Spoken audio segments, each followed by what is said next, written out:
I'm gonna tell you something that's been keeping me up at night for the past few weeks.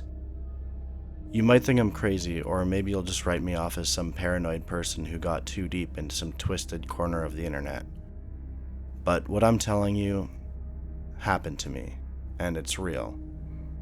If you ever thought about messing around with stuff on the dark web, think again. It started with a simple search. I'd heard about these hyper-realistic VR games that were supposed to be the next big thing. You know, the ones where you're not just playing as a character, but you actually feel like you're living the game. At first I didn't pay much attention, but then one day while scrolling through some shady forums, I came across a game called Real Horror: The Last Moments. Now, I'm no stranger to horror games. I've played some of the most twisted stuff out there, but this one had a reputation. People were talking about it like it was the ultimate horror experience. The reviews were all glowing, saying it was so real that you'd need to take breaks or risk losing your mind. The game claimed to be a hyper-realistic experience. It was marketed as an immersive, almost alive game. The more you reacted, the scarier it would get. A true test of how far you could go into the dark. I was intrigued. Hell, I was excited. But it wasn't just the gameplay that sold me. It was the fact that this game was only available through a very specific link shared only on certain corners of the internet. A link I found on one of those forums that nobody talks about. I know, most people would be smart enough to stay away, but I wasn't thinking clearly. I was curious. So I bought it. Paid with a bit of crypto just like they asked. No big deal, you can buy anything with crypto these days. I set up my VR gear, connected everything to my system, and fired it up. The game started with this dark, gritty intro, the kind of thing you'd expect from a horror game. Static, darkened images, a creepy soundtrack. It was intense, but that's what I wanted, right? To get scared. But then, things took a turn. It felt real. Too real. It started with the character I was controlling being trapped in a dark room. Cages, blood. Everything looked way too detailed. Almost like I could touch it. The audio was too sharp, too crisp. Every scream, every breath of the character felt like it was coming from a recording, not an engineered sound effect. At first I thought it was just a gimmick, like all the realism was just a way to mess with your senses. I could feel my heart racing. Every jump scare, every sudden noise had me flinching, but it didn't stop there. It was about 2 hours in when I really started to get creeped out. I was in this rundown building running from these masked figures, and my character, he was being hunted. But then something weird happened. One of the figures, a tall guy in black hood, just stopped. He turned to me. "Welcome to the facility." That's when it started to feel like something was off. Really off. The game was too real, but I couldn't stop. I had to know how it ended. Suddenly, my character was trapped in this small room, the lights flickering out. It was like I was physically in that room with him.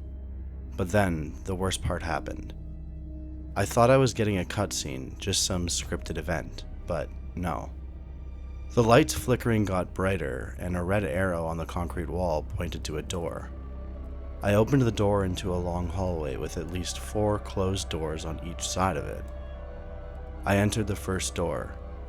It opened to a small, dimly lit room with old beige, peeling wallpaper and a hardwood floor. In the corner of the room, there was a single bed with a metal frame. On the bed was a man wearing only underwear who was tied up to the bed frame with rope. I remember thinking to myself, man, this game's realistic. I walked closer to the bed in awe to get a better look at the graphics. They were incredible. The man had a sack over his head. He was squirming slightly, but not saying anything or making any noises. The detail was incredible. The beads of sweat on his skin looked real. Even the fabric of the mattress was lifelike. I left the room and entered, which was across the hall. I opened the door, and this room was approximately the same size as the last. The only difference was this one had a dirty, dark green peeling wallpaper with a dated pattern. The ceiling was leaking and it was clearly water damaged. In the middle of the room was a cage with metal bars, maybe 6 feet long, 4 feet wide, and 3 feet tall. In the cage was a man covered in blood. He was on his hands and knees. Again, I remember still being amazed at the realism. I walked over to the cage to take a closer look. The man was pleading for help over and over again. As I scanned over his bruised and cut body, I got a terrible feeling. These were unlike any graphics I'd ever seen. This looked like a video, a live feed somehow. My stomach flipped as I clued into what was really happening. These weren't graphics, this was real footage. Real footage of a building full of rooms with real prisoners. Just as I was about to pull off the headset, a message popped up. A text box that said, "This is real. You're in too deep now. Don't think you can stop." My blood ran cold. I tried to disconnect. I tried everything, but nothing worked. The feed kept playing, and a large, bald character with thin-framed glasses wearing a gray blood-stained coveralls walked in. His eyes were fixed on the screen, on me. He was looking directly at me, and then he spoke in a cold, monotone, distorted voice. "You've crossed the line now. You've seen too much." I opened another message. It said, "You've seen the game. If you don't want to play it, you'll have to be a part of it, Aaron." Then the screen finally went dark. He knew my name. I ripped off the headset and unplugged my PC. I haven't slept much since that night, and I haven't been to school. I'm terrified. I hardly leave my room. Obviously, I never want to go back to that game. I'm not sure I can. I checked the dark web forums hoping to find some kind of explanation, but the game has since been taken down, and I can't find a trace of it anywhere. Technology is getting better and the world is getting darker, so please, don't make the same mistake I did. Be careful out there.